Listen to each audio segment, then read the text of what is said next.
Dehu telephone exchange याच्या बाजूने जाणारा रस्ता हा लक्ष्मीपुरम व संकल्पनगरी अशा अनेक सोसायटींना जोडणारा हा रस्ता आहे।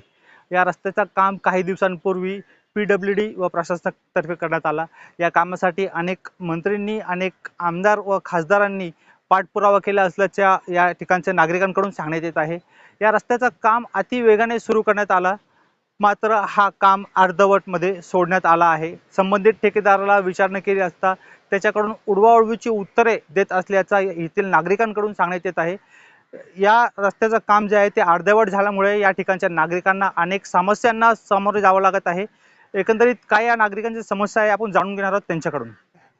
नमस्कार, मी पंकज गोपाल तंत्रपाळे या संकल्पनगरी या ठिकाणचा मी रहिवासी आहे।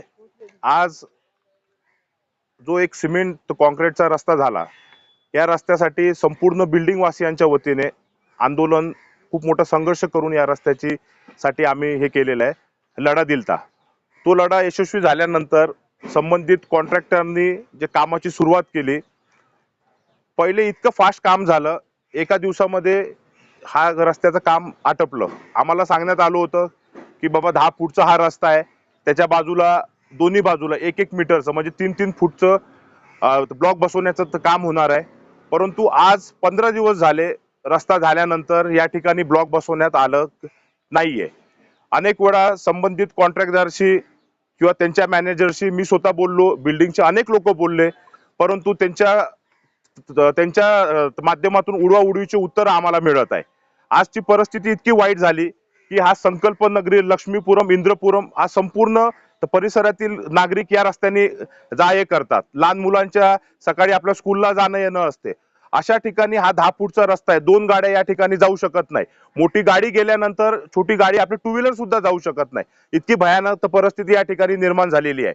जर माझा प्रश्न आहे आपल्या माध्यमातून, जर या ठिकाणी अपघात झाला किंवा एखादा लहान बालक असू द्या, एक महिला असू द्या, बुजुर्ग व्यक्ती असू द्या किंवा कोणी युवक वर्ग असू द्या, एखाद्या इथं दुर्घटना घडली किंवा त्या दुर्घटनेमध्ये त्याचं कमी जास्त काही झालं तर याला जबाबदार आहे कोण? माझा हा सगळ्यात महत्त्वाचा प्रश्न आहे। या रस्त्यासाठी काही दिवसापूर्वी अनेक लोकांनी श्रेयवाद घेतला की हा रस्ता आमच्या माध्यमातून झाला। माझा आपल्या माध्यमातून त्यांना सांगणं आहे की नारळ फोडणारे त्या दिवशी अनेक जण या ठिकाणी होते आणि तुम्ही श्रेय घ्या, आम्हाला श्रेयाशी घेणं देणं नाही, परंतु ज्या लोकांसाठी हा रस्ता झाला, आज आमची अशी परिस्थिती निर्माण झाली की वर्गणी काढून JCB आणायचा ना हा रस्ता अख्खा फोडून टाकायचा, कारण की इथं जायला यायला आम्हाला प्रश्न आहे। अनेक महिला तो वर्ग आहे, आता पावसाची स्थिती आहे सध्या, आपल्याला सर्वांना माहिती आहे, एक तर रस्त्यावर गाड्या स्लिप होतात आणि अशा परिस्थितीमध्ये जर एखाद्या जीवात हानी कोणाला झाली तर याला जबाबदार कोण आहे, हा माझा सर्वात महत्त्वाचा प्रश्न आहे। आणि मी आपल्या न्यूज चॅनलच्या माध्यमातून या ठिकाणी मी ते संबंधित कॉन्ट्रॅक्टर, स्थानिक आमदार, स्थानिक खासदार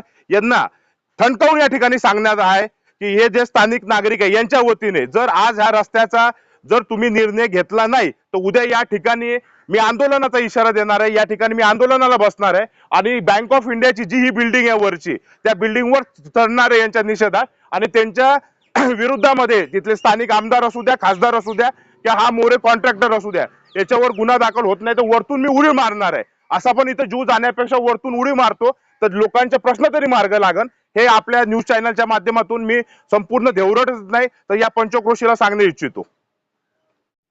मैं संकल्प नगरी सोसाइटी में यहाँ पर रहती हूँ। हमको जब से ये रोड बना है, रोड बना बहुत फास्ट, लेकिन उसके बाद में इतना प्रॉब्लम हो गया है कि साइड में जो ब्लॉक्स लगने वाले थे वो नहीं लगे अभी तक।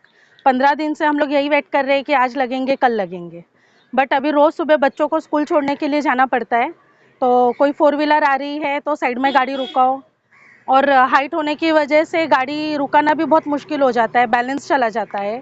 अगर हम गिर गए, कुछ हो गया, सर में मार लग गई तो क्या करेंगे? इसके लिए कौन जिम्मेदारी लेगा? बच्चों को कुछ हो जाए तो कौन इसकी जिम्मेदारी लेगा? आपकी अभी मांग क्या है? हमारी यही मांग है कि अभी इसको जल्द से जल्द इसको पूरा करो, ब्लॉक्स वगैरह बनाओ, नहीं तो फिर सब लोग मिलके कुछ ना कुछ एक्शन लेना पड़ेगा। भीमराव राजगुरू संकल्पनगरी सोसायटीमध्ये राहतो, 20 वर्षापासून राहतो, पण 10-15 दिवसापासून हा रस्ता तयार झाला, आम्हाला आनंद झाला, पण त्या आनंदाचं विरजन 15 दिवसानंतर दर दिवस गाडी आली की दुसरी गाडी जात नाही, त्यामुळं लोकांचे जे प्रश्न आहेत ते हाणामारीवर यायला लागलेले आहेत। त्यामुळं शासनाला निवेदन आहे आमचं की हा लवकरात लवकर हा प्रॉब्लेम सोडवावा, नाही तर तिथले मिळून सर्व लोक मिळून हा रस्ता तोडून टाकतील आणि त्याचं जिम्मेदार शासन राहील. मग त्याच्यात आमदार असो, खासदार असो, कुणी असो, ते आम्हाला जर त्रास होत असला तर काय फायदा अशा रस्त्याचा, एवढं आणि शासनाने हे नोटीस घेतलं पाहिजे बस. राज्य लोकतंत्रासाठी इम्रान शेख, देहू रोड.